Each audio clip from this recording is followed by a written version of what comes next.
అంత పెద్ద డైలాగ్ అక్కర్లేదనుకుంటాను. నేను చెప్పిన పని చేయడానికి జీతం ఇస్తానని చెప్పాను. జీతం ఇస్తున్నావు కదా అని నువ్వు చెప్పిన పనులన్నీ నేను చెయ్యాలా? చూపించిన ప్రతి వాడిని తృప్తిపరచాలా? రేయ్, నువ్వు ఈ కంపెనీకి ఎండి కంటే బ్రోకర్ కంపెనీకి బ్రోకర్ అయి ఉంటే బాగుండేది. This is too much. ఉద్యోగం అడుకోవడానికి వచ్చింటారు. నీకే ఇంతుంటే ఎంతో మందికి ఉద్యోగాలు ఇచ్చి ఎక్కడికో తీసుకెళ్ళిన వాడిని నాకెంత ఉండాలి?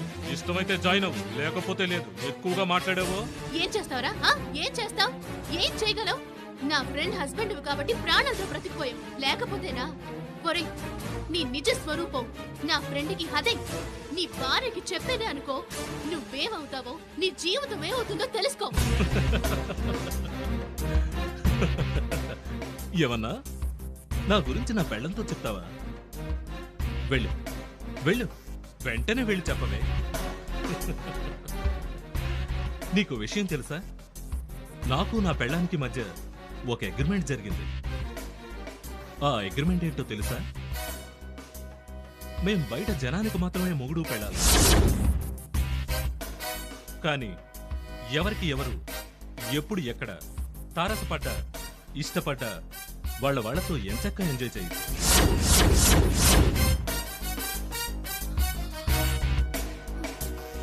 అదే మా మధ్య అగ్రిమెంట్.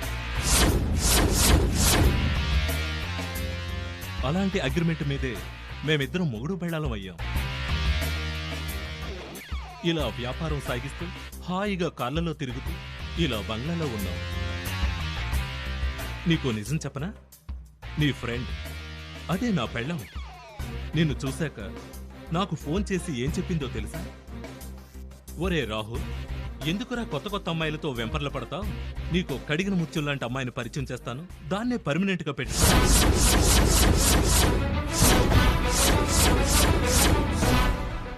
పెళ్లి పెటాకులు లేనిదాన్ని ఎక్కడికి పంపినా ఎవడికి పరిచయం చేసినా పనిట్టే జరిగిపోతుంది. అదెలాగోలా నా ఫ్రెండే కాబట్టి నువ్వే ఓ అడుగు ముందుకేసి దాని మెళ్ళో తాళి కట్టినా అడ్జస్ట్ అవ్వడానికి నాకేమీ అభ్యంతరం లేదని చెప్పి. కలియుగాంతం జరగబోతోంది. నీచులు నికృష్టులు పెరిగిపోయారు. ధర్మదేవతలు తరివి కొడుతున్నారని చెప్తుంటే ఏవో అనుకున్నాను గాని నిజంగా ఆ మాటలు నిజమని నువ్వు నిరూపించావురా. నీ భార్య నా ఫ్రెండ్ అని చెప్పుకోవాలంటేనే నా ఒంటి మీద తేళ్లు చెరులు పాకినట్టు అనిపిస్తోందిరా. మరే నీచుడా, రాక్షసులంటే కోరలు కొమ్ములు ఉండవని నీలాగే ఉంటారని ఇప్పుడు అర్థమైందిరా. ఎన్నో రకాల అనుభవాలు అనుభవించినా నా జీవితంలో సరికొత్త కోణాన్ని చూపించావు కదరా.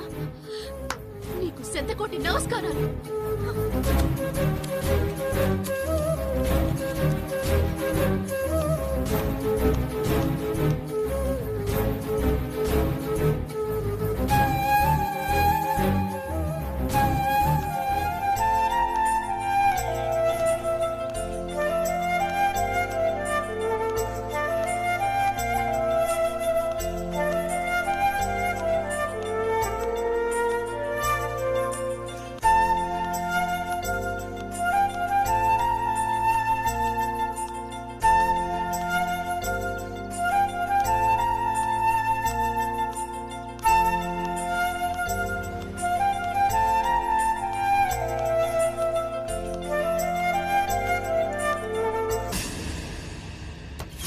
నీకు కడిగిన ముత్యుల్లాంటి అమ్మాయిని పరిచయం చేస్తాను, దాన్నే పర్మనెంట్ గా పెట్టు.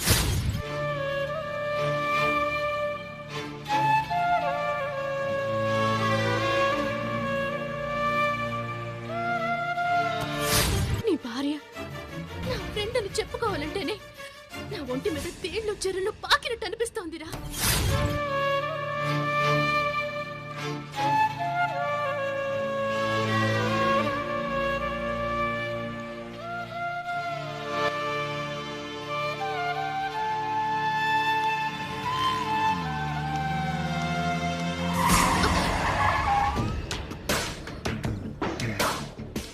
ఏంటి లవర్ గురించి వెతుకుతున్నావా? రే, ఖాళీగానే ఉన్నాను, బండెక్కు.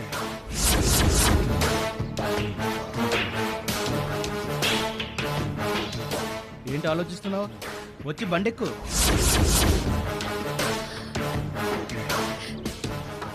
మోహన్ చూడు ఎలా ఉందో, నా బండి కింద చావడానికి వచ్చింది.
నువ్వు అవునన్నా కాదన్నా నేను నిన్ను మనస్ఫూర్తిగా ప్రేమిస్తున్నాను.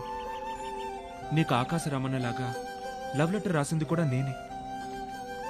నీకు ఈ విషయం చెప్పాలని నేను ఇంతకుముందు ఎన్నోసార్లు ప్రయత్నించాను.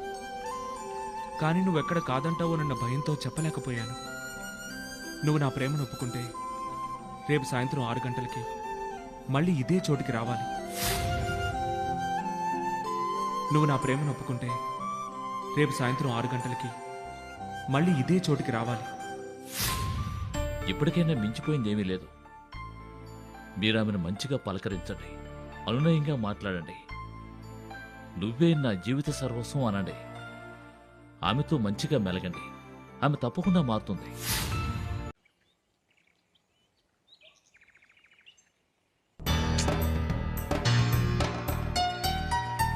ఏంటి సిరి అర్జెంటుగా నన్ను ఎందుకు ఇక్కడికి రమ్మని పిలిచింది? ఏమై ఉంటుంది? ఏం అర్థం కావడం లేదే.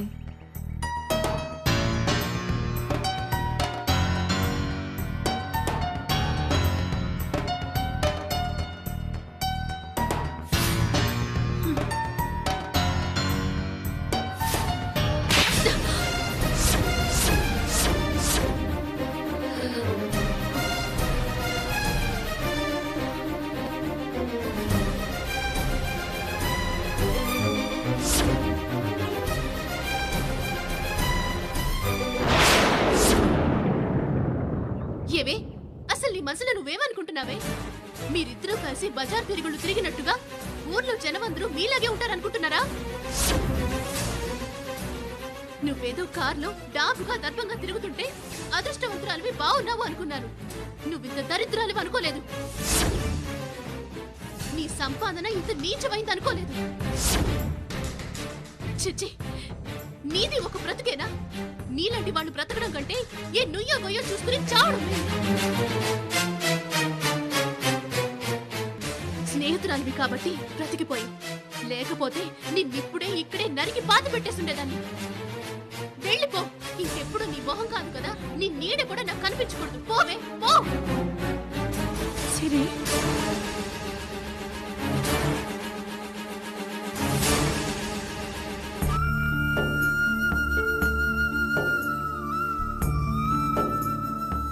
నువ్వెన్ని మాటలన్నా నాకు కోపం రాదు. ఎందుకో తెలుసా? నేనొక జీవోత్సవాన్ని కాబట్టి. హాయిగా దర్జాగా బతుకుతున్నాను నేను. అందుకు కారణం ఆయనే. కానీ ఆయన మా ఆయన కాదు. సిరి, స్నేహితుడిగా పరిచయమైన వాడు సన్నిహితుడయ్యాడు, ప్రేమికుడయ్యాడు. చివరికి నేను గర్భవతిని అవ్వడానికి కారకుడయ్యాడు. కానీ చివరికి కనిపించకుండా పోయాడు. నా మెళ్ళో వేస్తాడనుకున్న 3 ముళ్ళు వేరొక అమ్మాయి మెళ్ళో వేశాడు. వాడు మాత్రం ఆనందంగా ఉన్నాడు. చేసేదేమీ లేక కడుపు తీయించుకొని నడి రోడ్డున నిలబడ్డ నాకు ఆసరాగా నిలిచాడు. ఇప్పుడు నువ్వు నా మొగుడనుకుంటున్నావే, వాడే. నాకు సమాజంలో మగతోడు కావాలి. అతనికి అవసరాలు తీర్చుకోవడానికి నేను కావాలి. ఇదే మా మధ్యనున్న ఒప్పందం. హాయిగా దర్జాగా బతుకుతున్నాను నేను. అందుకు కారణం ఆయనే. కానీ ఆయన మా ఆయన కాదు. సిరి, స్నేహితుడిగా పరిచయమైన వాడు సన్నిహితుడయ్యాడు, ప్రేమికుడయ్యాడు. చివరికి నేను గర్భవతిని అవ్వడానికి కారకుడయ్యాడు. కానీ చివరికి కనిపించకుండా పోయాడు. నా మెళ్ళో వేస్తాడనుకున్న 3 ముళ్ళు వేరొక అమ్మాయి మెళ్ళో వేశాడు. వాడు మాత్రం ఆనందంగా ఉన్నాడు. చేసేదేమీ లేక కడుపు తీయించుకొని నడి రోడ్డున నిలబడ్డ నాకు ఆసరాగా నిలిచాడు. ఇప్పుడు నువ్వు నా మొగుడనుకుంటున్నావే, వాడే. నాకు సమాజంలో మగతోడు కావాలి. అతనికి అవసరాలు తీర్చుకోవడానికి నేను కావాలి. ఇదే మా మధ్యనున్న ఒప్పందం. మేం కేవలం సమాజం దృష్టిలో మాత్రమే భార్యాభర్తలం. అయితే మా పెళ్లి మాత్రం చట్టబద్ధమైంది కాదు.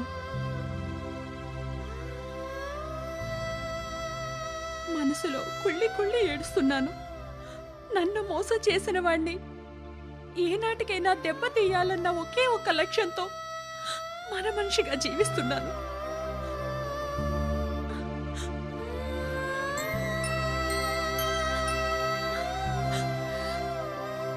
నన్ను క్షమించు మళ్ళీ. నేను అపార్థం చేసుకున్నాను. పర్వాలేదు సిరి, ఇప్పటికైనా నువ్వు నన్ను అర్థం చేసుకున్నావు.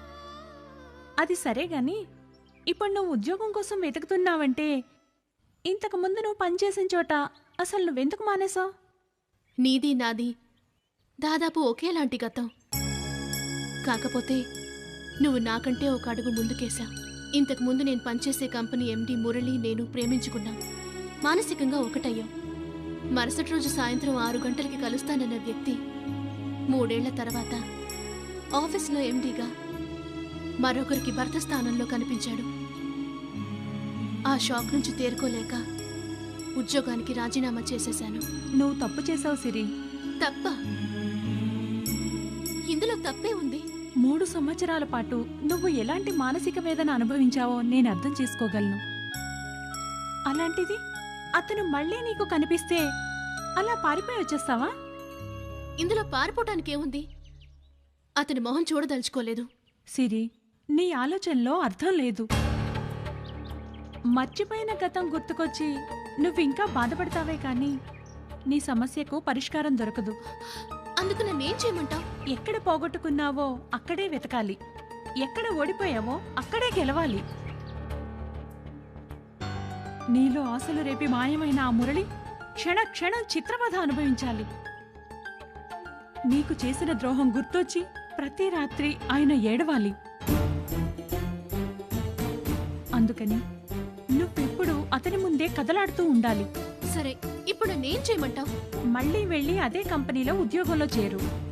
ఎలా వెళ్ళమంటావు? రాజీనామా చేసేశాను. మేనేజర్ వచ్చి బ్రతిమాలితే మొహం వాచేటట్టుగా తిట్టి పంపాను. ఏం పర్వాలేదు, నాకు తెలిసి నీ ఉద్యోగం నీకే ఉంటుంది. అంతగా తేడా వచ్చిందనుకో నిన్ను బ్రతిమాలిన మేనేజర్నే మేనేజ్ చేయి. సరే, రేపే వెళ్తాను. నువ్వు చెప్పినట్టుగా ఆడదాని బలం ఏంటో తెలిసేలా చేస్తాను. వెళ్దామా? ఓకే.